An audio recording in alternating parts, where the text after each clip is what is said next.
All right, welcome to the Facubator Hangout on Program Evaluation. We're here with Dara Kass from FemIM and Andy King from Ohio State University. Did I say that right? Yes, Ohio State.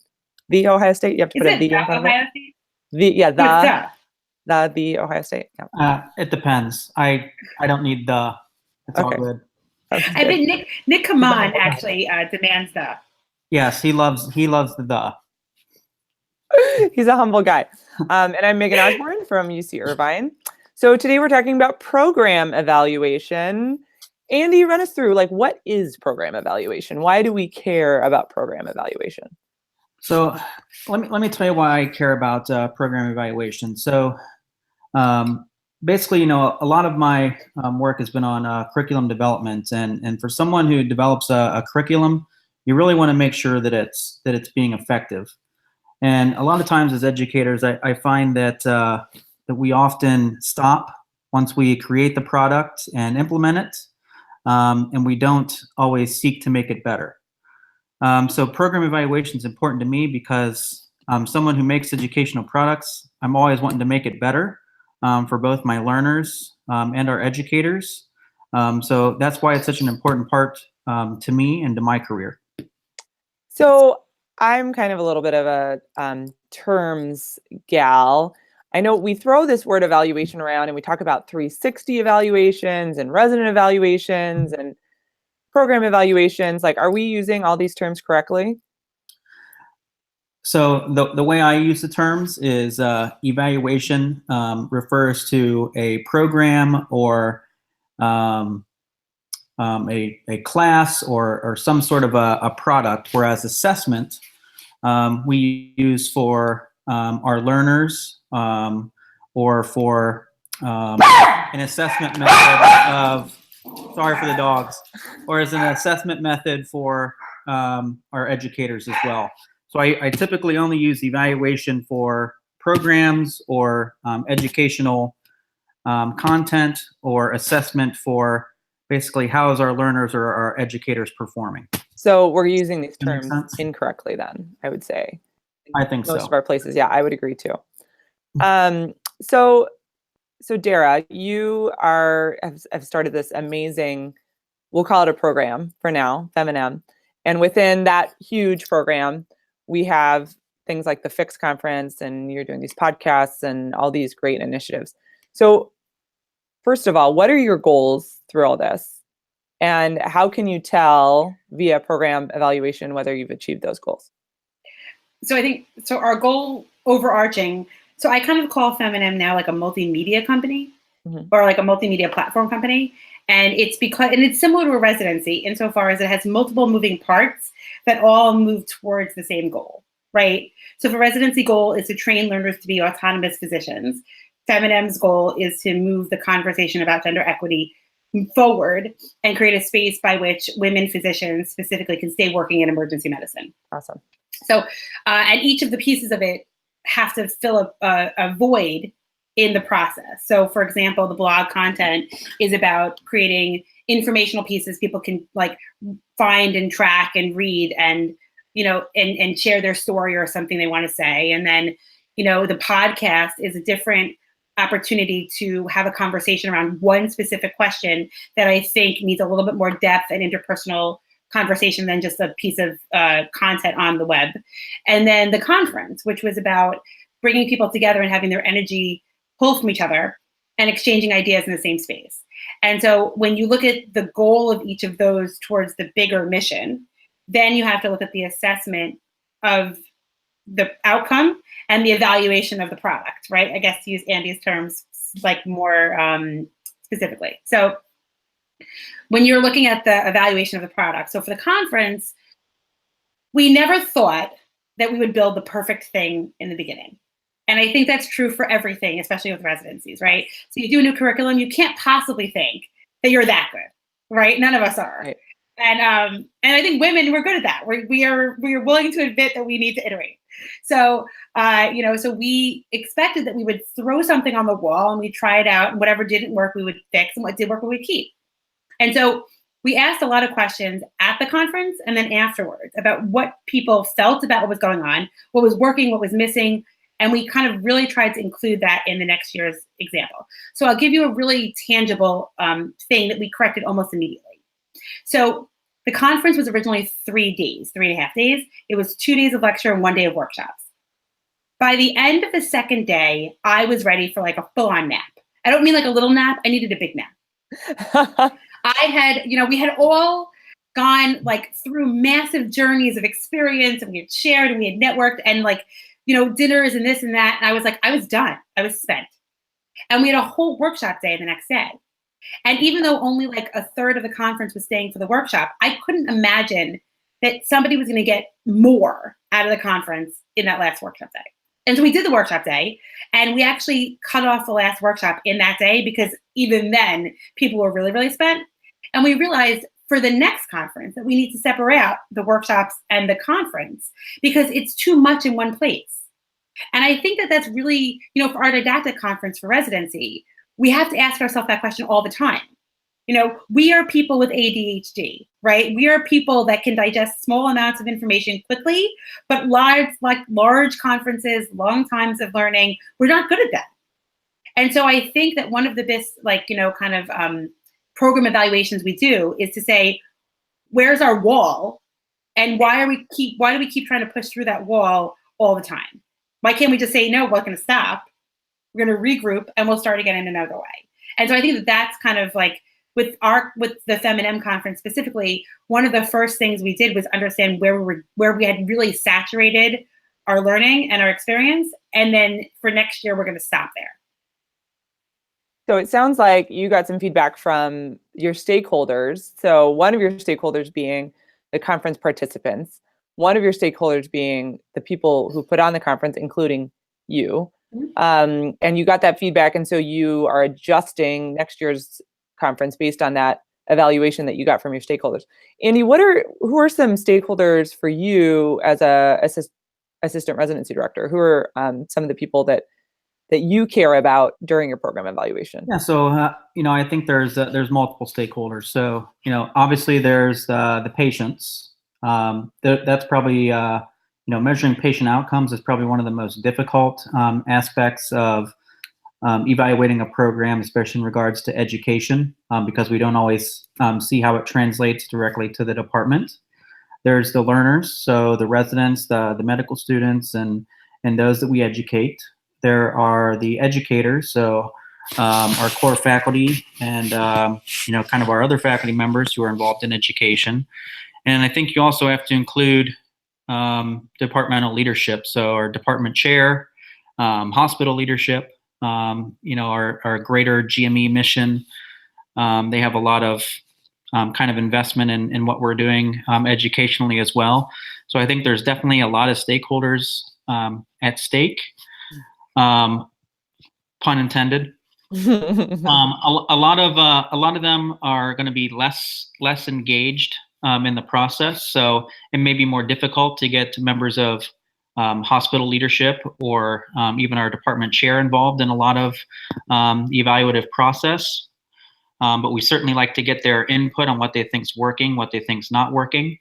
So that kind of leaves us, and I also mentioned patients are difficult. And patient outcomes are difficult. So that leaves basically the learners and the core educators. So I think that's where a lot of what I do is where the focus is. So what can I do to make a program better in regards to my learners? And then also in regards to the educators that are assisting and delivering the content. What can I do to make them happier? What can I do to make their job easier and make their basically ability to deliver the content more effective?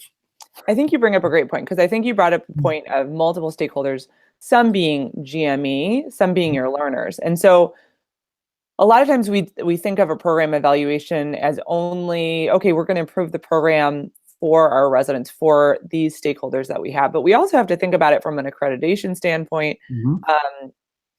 Does our residency program remain accredited via the ACGME? And so we have to meet a lot of those check boxes that the ACGME requires.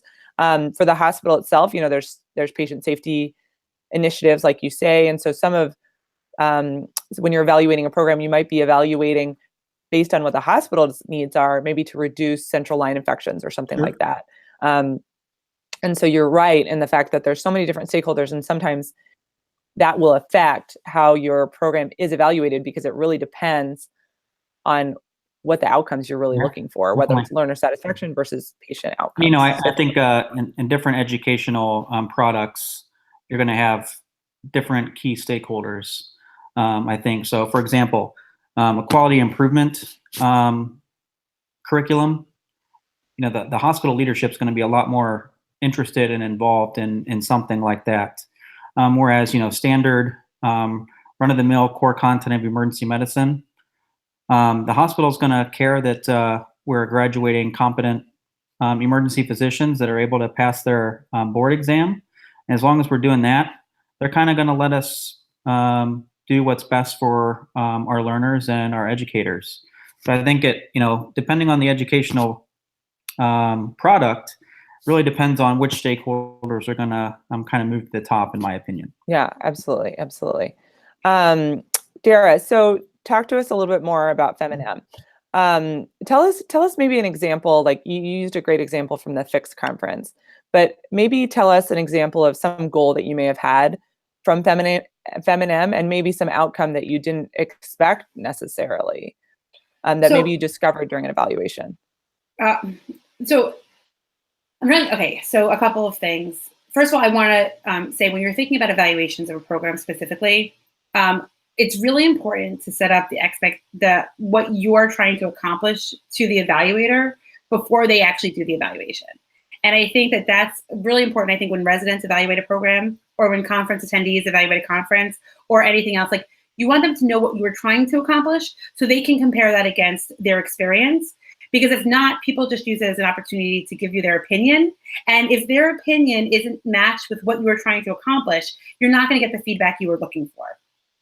Okay. Absolutely. So we named the conference the FemInM Idea Exchange, right? And we really wanted to have people kind of understand what the others were doing around a problem and help people try to solve problems that were in front of them.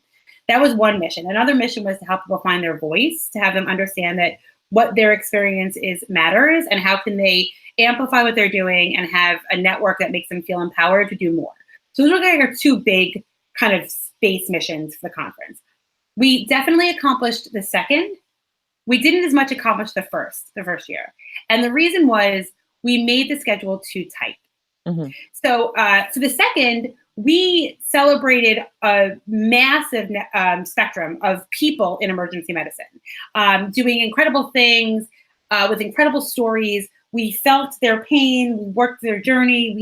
We knew that everybody who had a specific experience, who had lived it, shared it with us, like tears of sorrow and of joy. It was amazing, right? But by the end, you felt like you had something to do.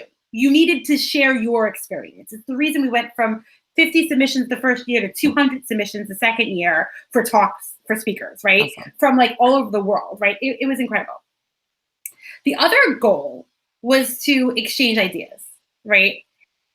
And we fell short of that because we scheduled the breaks so tightly, and the venue we selected was there was too long of a hallway to get to the break space, and there wasn't a big enough meeting space. And so when we looked for a venue for this year, we looked for a space that had a really good networking area, and we took what was 4 short breaks and consolidated them into 2 long breaks. And we realized that even though it's going to feel like maybe there's going to be some dead time, like a 45-minute break between lectures might feel really long, it's better to make it feel long and facilitate inter-exchange of ideas and networking than it is to feel too short and cut off your mission right at its knees, right?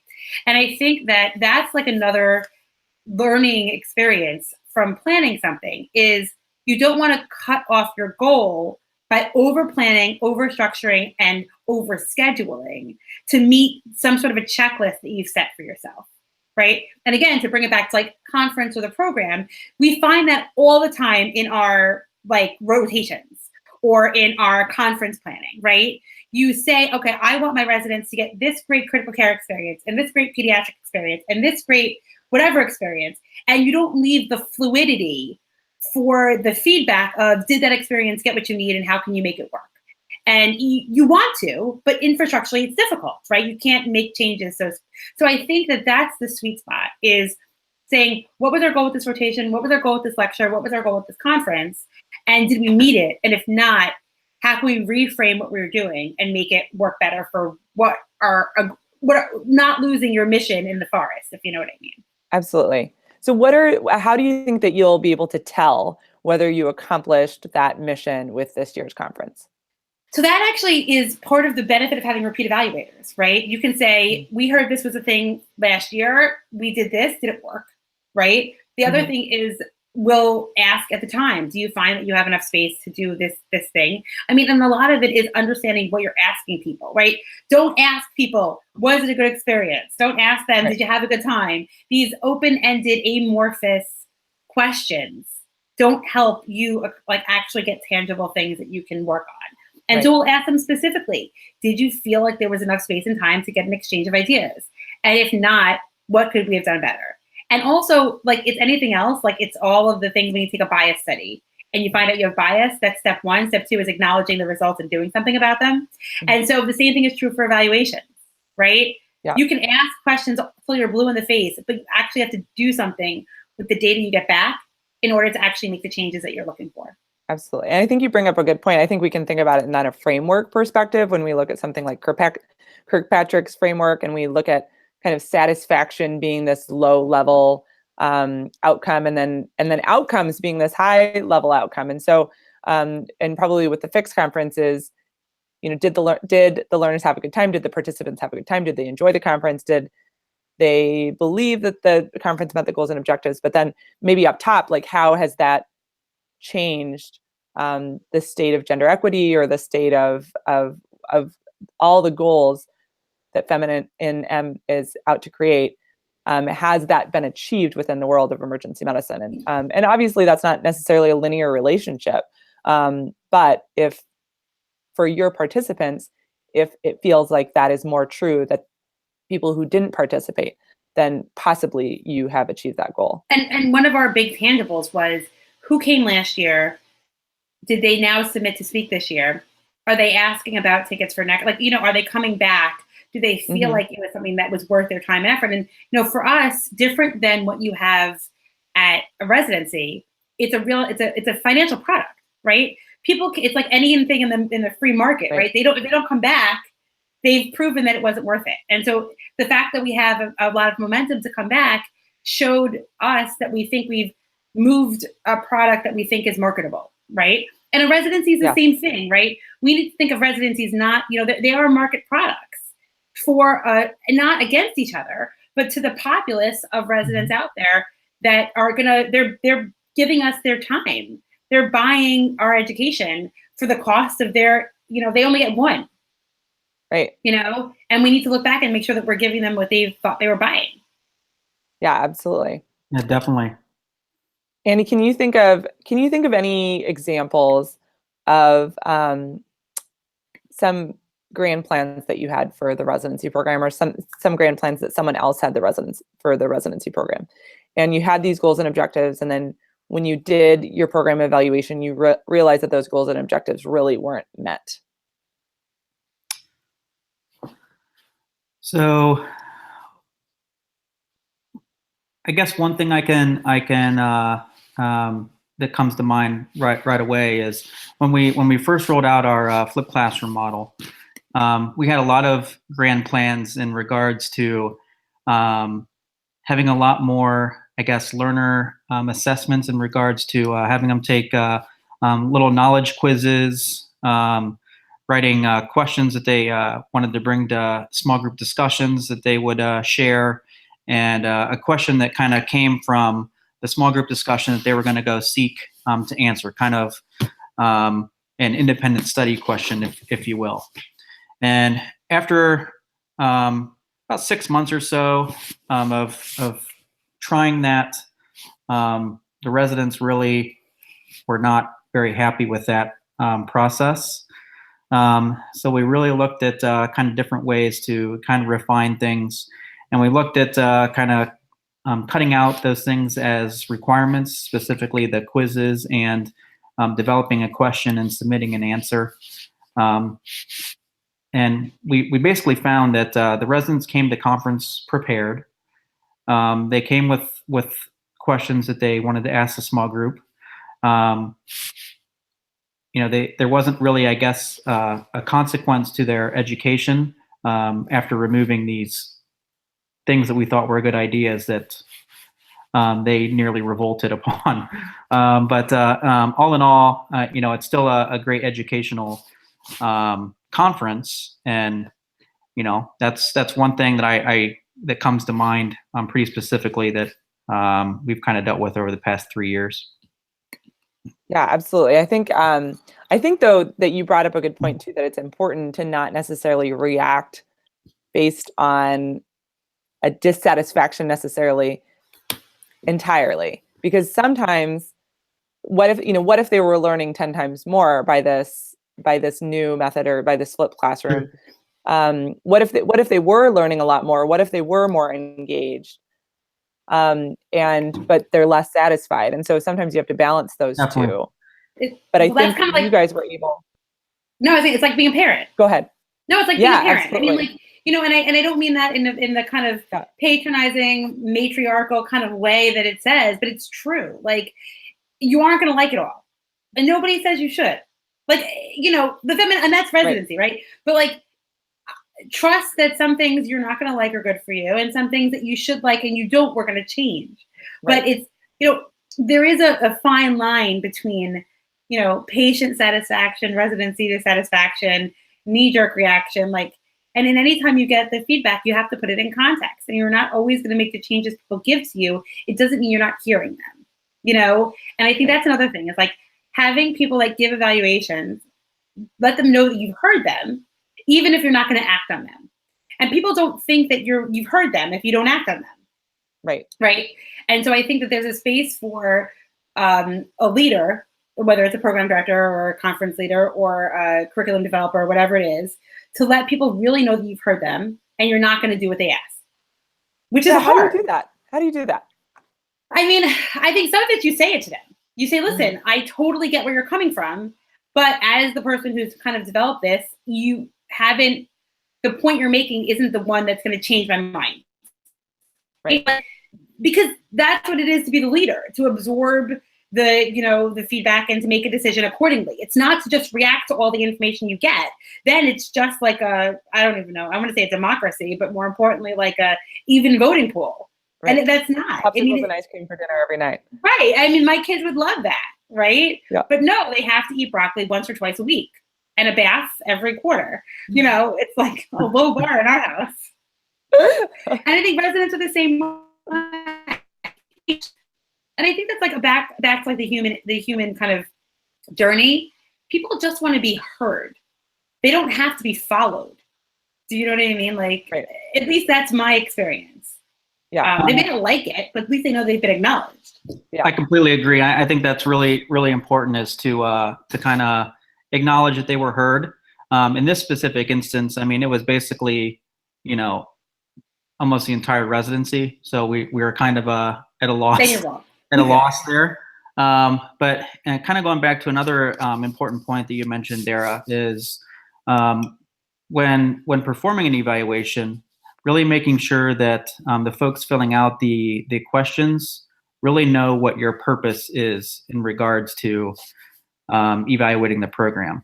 Otherwise, like you said, you're just going to get flat out opinions, and some of those are valuable, but most of the time, there's not much you can do with them from an evaluation standpoint. So I think that that's a very, very important part of the evaluative process, is really making sure that the stakeholders know what you want to get specifically out of the evaluative process. I think that's my favorite segue to the ACGME study. Oh, yeah, absolutely. Right? So how often do programs not ask for anyone's opinion except for the ACGME study? Mm-hmm. And then they find that that's the only time residents are feeling heard. And so sometimes they'll use that as a chance to express their dissatisfaction, when that's the only time. You should be honest, but you should have a venue to express your opinion on your program besides that. And if there's not a better reason to provide a venue, then that's probably a really good one, is to make sure that your residents have a real tactile way to tell you what they're thinking, that you can act on that isn't the one that goes to the people that are going to make it harder for you to act on it. And I will say, we've had some challenges on the ACGME survey as well. And, kind of going back to what Dara had said earlier is, we sent out an email statement saying that we want them to be honest. But at the same time, if they have anything that they really want us to know, any feedback that we should know, that they should come to us and use the ACGME survey as a global assessment or evaluation of the program, as opposed to I'm not happy, I'm going to tank you on this sort of thing. Does that make sense? No, and it's important, and it's the kind of thing you have to say every year, because new people fill it out. They don't really understand the consequence. They're used to, and it's like, it is a generational thing on some level, right? It's like we have shifted towards giving a lot of influence to opinions, and that's good. We want to be people that hear opinions, and we want to hear what, we value the learner opinion, but it also has like a lot, there are a lot of ways to give your opinion. They're not all equal, and they don't all have equal weight and consequence. And just understanding that before you give the opinion in that particular venue, I think is important context. It doesn't change. Yeah. And I think that it also puts us in danger of teaching to the test, right? Like, so if these are the only metrics that I'm going to evaluate my program on, like, okay, I'm going to make sure that our duty hours are super compliant. I'm going to make sure that everybody knows that they have a QI project. I'm going to make sure that, that we balance education versus service. And we do that not necessarily truly, but maybe just via a tagline. Okay, I'm educating you today rather than you having service today. And so while it's important to evaluate, sometimes we tend to teach to the test, and that may not necessarily be the ultimate goal for the residency program, which is the ultimate goal of the residency program being that our residents are able to competently walk out and take very good care of patients. But that goes back to the idea that I'm going to give you feedback now is the first thing you say before you give feedback, because nobody ever thinks they got feedback, right? So it's like, it's not teaching to the test as much as it's teaching to the question, so that when they get asked it, even though they've already been taught the answer, they know that that's the question. And so I think that you're totally right. And this goes back to program evaluations on the when the stakes are really high, is to say, if those evaluations like Press-Ganey scores affect your ability to function, then you have some obligation to tell the people who are doing the evaluation that this is the test and these are the questions. And we're not changing our context or our curriculum for these questions. But when you get asked them, these are the 19 places we've done the thing that they're asking you, even though wax on, wax off, you didn't realize it was happening while it was happening. You know what I mean? Like, that's the burden of running a program, is that you have to on some level make it clear to the person filling out the form that you've done what the form is asking you to do. Right. Yeah, absolutely. Well, great. So we've been talking for about half an hour, so we should probably wrap it up pretty soon. I had very fun. I had fun talking to you, Dara, and I had fun talking to you, Andy. What's kind of one pearl that you can give everyone that you've learned doing multiple program evaluations in your career? Andy, you want to go first? I can. Okay. So I think my biggest pearl is when developing a product. I think it's important to not stop there. Really making sure that you take feedback, you take quantitative data that you've achieved through said program, and really looking to make it better. So, I think a lot of us are busy. We have a hard time. This is one of the easiest steps to forget or neglect after we spent so much time developing an educational product. But it's also, although it's easy to neglect, it's also one of the most important, because you want to make sure that you're doing the best education possible for your residents and making it the best environment as well for the educators. And then, kind of going back to what Dara said before, I think making sure that the goals of what you want in an evaluation are clear, so that you're getting clear directive feedback in regards to your program, as opposed to just opinions that could be valuable or it could be invaluable or just flat out damaging.